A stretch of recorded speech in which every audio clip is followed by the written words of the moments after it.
Welcome back और हमारी बेहद खास पेशकश साइबर क्राइम जरा संभल कर में आपका स्वागत है। आज बहुत ही खास मुद्दे पर हम बात करने वाले हैं, साइबर ठगी का नया तरीका। वो क्या है पहले आपको बता देते हैं और कुछ ग्राफिक्स के जरिए भी स्क्रीन पे आपको कोशिश करेंगे समझाने की। लैप्स पॉलिसी के नाम पर ठगी हो रही है। अब ये कैसे हो रही है? साइबर फ्रॉड जो है, यहाँ पर लैप्स पॉलिसी से पैसे दिलाने का झांसा जो है आपको दिया जाता है। फ्रॉड खुद को इंश्योरेंस काउंसिल का अधिकारी बताता है, यानी जहाँ से भी आपको कॉल आ रही हो, मैसेज आ रही हो, जहाँ से भी आपको संपर्क किया जा रहा है, जो स्कैमस्टर है, जो फ्रॉडस्टर है, वो खुद को इंश्योरेंस काउंसिल का अधिकारी बताता है। IRDAI, LIC और मुंजबिन के नाम पर आपको कॉल किया जाता है और लैप्स पॉलिसी से आपको लाखों रुपए दिलाने का दावा किया जाता है। यानी वो ऐसी पॉलिसी जो लैप्स हो चुकी है, उनकी डिटेल्स उनके पास होती हैं, आपको कॉल करते हैं, बोलते हैं कि देखिए ये पॉलिसी तो लैप्स हो गई, लेकिन हमारे पास एक सोल्यूशन है, हम आपको लाखों जो है इस पॉलिसी के एवज में दे सकते हैं। अब जो फ्रॉडस्टर है पहले कुछ प्रोसेसिंग फीस या टैक्स जमा करवाने का झांसा आपको देता है और यहीं से जो है एक प्रोसेस ठगी का शुरू हो जाता है और आपको उसके जाल में फंसाया जाता है। लालच यहाँ पे दिया जाता है, 1 लाख की पॉलिसी या 5 लाख का क्लेम जो है आपको मिल जाएगा और अगर आप इस तरह की पेमेंट नहीं करेंगे तो फिर क्लेम जो है वो फॉरफीट भी हो जाएगा और तमाम तरह की जो बातें हैं वो आपको बताई जाती हैं, आपको झांसे में डाला जाता है। लेकिन अब इस तरह के इंश्योरेंस फ्रॉड लगातार तूल पकड़ रहे हैं और ये देश के कई राज्यों में इसके मामले सुनाई दे रहे हैं, दर्ज भी हुए हैं, औपचारिक तौर पे शिकायतें यहाँ पर रजिस्टर भी हुई हैं। लेकिन मामला कहां तक पहुंचा है और इस तरह की जो नई ठगी हो रही है, इससे कितने लोग जो है अब तक झांसे में आ चुके हैं? Mukesh Chaudhary, founder CEO Cyber Ops Infosec, मेरे साथ जुड़े हुए हैं। मुकेश, हाय, गुड इवनिंग, स्वागत है आपका। और मुकेश, इंश्योरेंस एक ऐसी चीज़ है जो मेरे ख्याल से हर भारतीय के लिए एक पहले निवेश के तौर पे वो देखते हैं।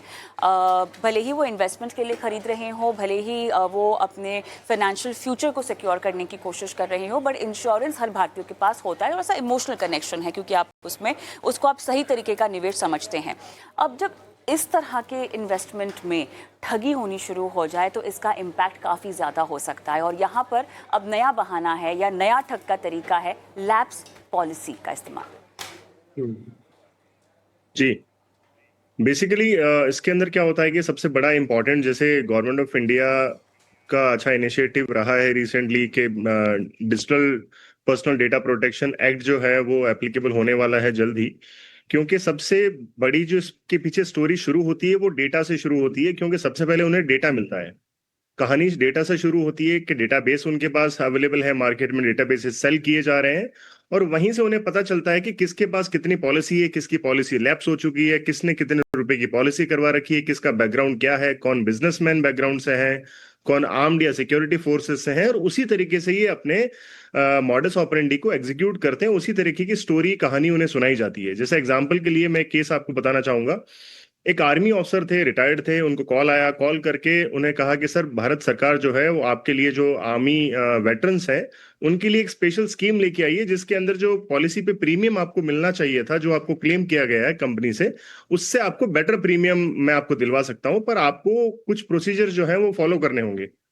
तो उन्हें लगा कि बिल्कुल कुछ अच्छा हुआ होगा और हो सकता है कोई अपडेट आया हो नया और गवर्नमेंट ने अच्छे इनिशिएटिव लिए होंगे।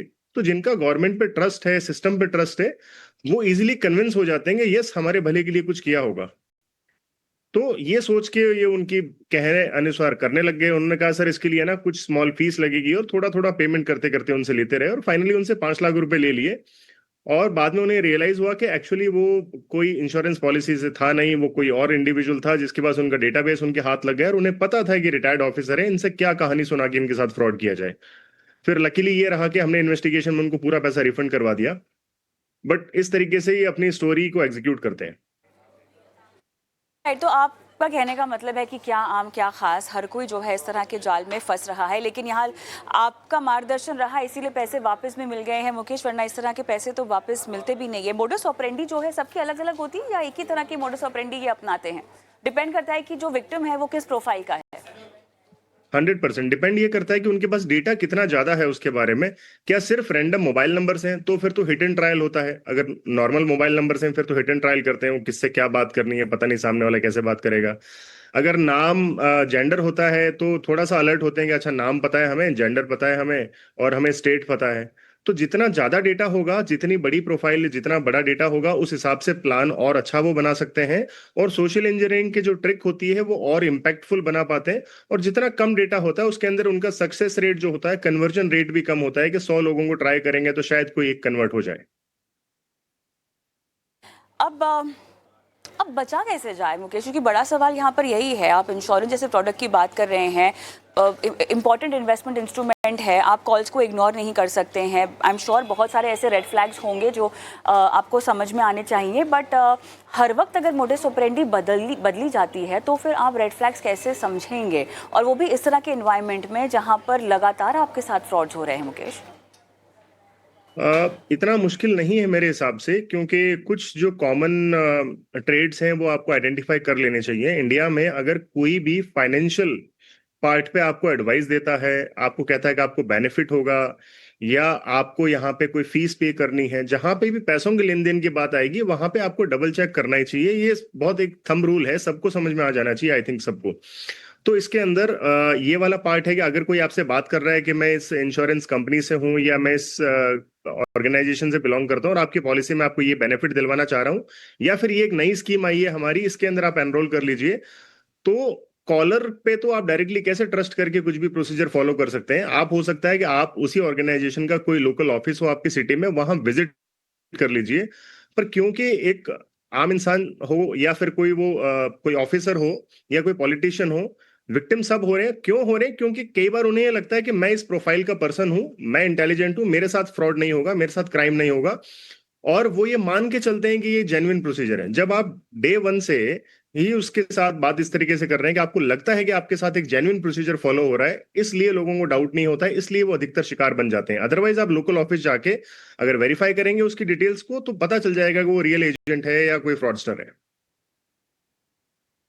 यहाँ पर स्क्रीन पे भी कुछ हम आपको बातें बताते हैं कि कैसे बचें बीमा के नाम पर फ्रॉड से। तो सबसे पहले जो आपको मुकेश भी समझा रहे हैं, अनजान नंबर से आए कॉल को पहले वेरीफाई करें। ये बहुत ज़रूरी होता है। बहुत सारे ऐसे ऐप्स हैं जो आपको वेरिफिकेशन भी देते हैं, लेकिन उन ऐप्स में भी आपको थोड़ा सा एहतियात बरतना चाहिए, क्योंकि वो आपकी बहुत सारी डिटेल्स भी ले लेते हैं। तो इसीलिए जब भी आप कोई ऐप, किसी भी तरीके का ऐप अपने फ़ोन में डाउनलोड करें, तो बहुत ज़रूरी है कि आप सेटिंग्स में जाएं और उनके एक्सेस को आप लिमिट करें। आपकी फ़ोन बुक अगर उनको चाहिए बट आपके फ़ोटोग्राफ्स की ज़रूरत नहीं होगी, सो ऐप्स की परमिशंस में जाके आप तब्दील कर सकते हैं। कुछ ग्राफिक्स आपके स्क्रीन पर भी हम फ्लैश कर रहे हैं। जब कॉल आती है तो किसी को OTP, बैंक की डिटेल्स या पॉलिसी नंबर ना बताएं। खासतौर से अगर कोई बीमा फ्रॉड के लिए आपको कॉल कर रहा है ना, तो वो आपसे आपका पॉलिसी नंबर ज़रूर कंफर्म करेगा। ये आपको बिल्कुल भी नहीं करना है, क्योंकि इस तरह की कॉल्स पे पॉलिसी नंबर्स कंफर्म नहीं होते हैं। ये बात आपको पता होनी चाहिए। कोई OTP आपसे मांगा जा रहा है तो आप OTP कभी भी फ़ोन पर, कॉल पर नहीं देंगे। इस तरह की बैंक डिटेल्स भी, इस तरह की कोई भी जो आधिकारिक रिप्रेजेंटेटिव्स होते हैं वो बिल्कुल भी नहीं देते हैं, मांगते हैं। और इस बात का ख्याल आपको रखना होगा, क्योंकि ये जानकारी आपके पास होना बहुत ज़रूरी है। संदिग्ध कॉल की जानकारी तुरंत बीमा कंपनी या IRDAI को आपको देनी चाहिए। अगर आपके पास ऐसी कोई कॉल आती है, भले ही आपके साथ फ्रॉड नहीं हुआ हो, लेकिन वो जो कॉल जिस नंबर से आई है आपको तुरंत रिपोर्ट कर देना चाहिए। IRDAI की बहुत सारी ऐसी वेबसाइट्स हैं, ऐसे प्लेटफॉर्म्स हैं जहां पर आप इस तरह की शिकायत दर्ज कर सकते हैं। मदद के लिए insurancesamadhan.com जैसे विश्वसनीय प्लेटफॉर्म्स पर आपको जाना चाहिए और वहाँ पर अपनी शिकायत दर्ज करें। अगर आप चाहें किसी भी तरह की जानकारी आपको चाहिए तो आप ले सकते हैं। संज्ञान में हो इन सब चीज़ों को लेकर, थोड़ा सा अलर्टनेस आपको दिखानी होगी, बिकॉज ये केवल बीमा फ्रॉड की बात नहीं है।